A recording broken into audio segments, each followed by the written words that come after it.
So let's start discussing the different consensus mechanisms that incentivize these networks of information to come to an agreement.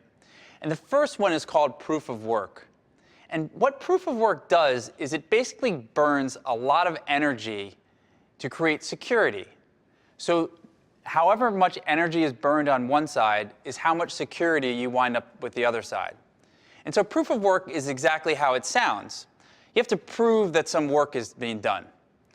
And in the crypto space, in proof of work, you solve a cryptographic puzzle. This is a long, complicated algorithm that's solved by a network of miners. And these miners, like I said, can be anywhere and everywhere. If you want to join the network, all you need to do is buy a mining machine to create hashing power. And more on that later.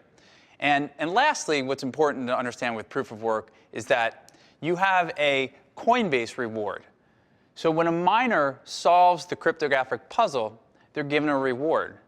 And how this fits into the whole equation is that, remember those groups of people that were sitting in your audience with the ledgers?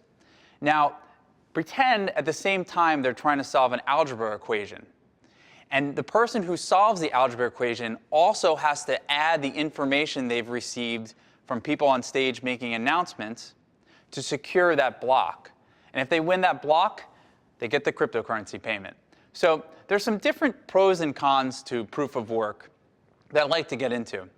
Now, the first pro of proof of work is that because it's so inherently decentralized, it's the most secure system.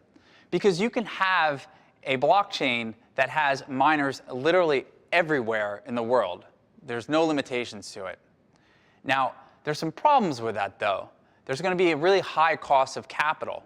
And one of the main problems with proof of work is that it burns so much energy that there's estimates that the blockchain takes up the entire energy for the country of Morocco in a single day. And lastly, one of the cons is miner loyalty. How do you ensure that miners, once they're mining your coin and securing your network, will actually stay there? What happens if there's a sell-off in your cryptocurrency? Maybe those miners find something that's more lucrative. So you have the problem with miner loyalty. And so that is proof of work in a nutshell. And here are some proof of work protocols. You've got Bitcoin, which is obviously the most famous. Litecoin, which is a derivation of the Bitcoin blockchain. It was a fork in Bitcoin's code. You've got Monero, which is an anonymous way to secure cryptocurrency on a network.